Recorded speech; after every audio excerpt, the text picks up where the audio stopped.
Entramos y mira que yo le hago presión a la piel contra el músculo. ¿Sí?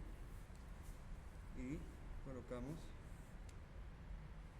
1, 2, 3 unidades. Mira la gasita. ¿En qué hay gastos?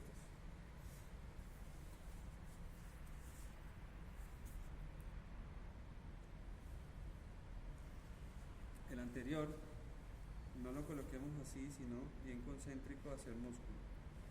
Aquí, lo doy así, ¿ves? Con las rayitas. 1, 2,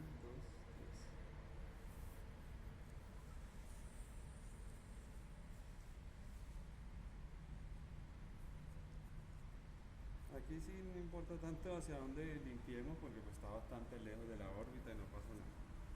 ¿Sí? Aquí ya te va a poner un poquito morado. ¿Viste? Mira, ese sangradito hace, normalmente genera una equimosis ahí. Respira. Ahí inclusive estoy tocando el hueso, pero mira que yo le estoy haciendo presión a la piel contra, sí, lo que no sucedía en ninguno de los otros puntos. Sino yo estoy haciendo buena presión ahí para llegar dentro del músculo. 3 unidades. Ángulo mandibular.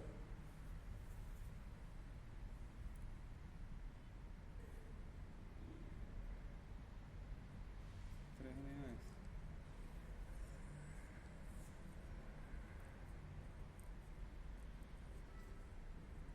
Este punto. Respira. ¿Se duele? 1, 2, 3 unidades. Y ahí ya le empieza a bajar ya todo. Me falta solamente el pecho. ¿Ves? Ahorita ponemos más etéreo.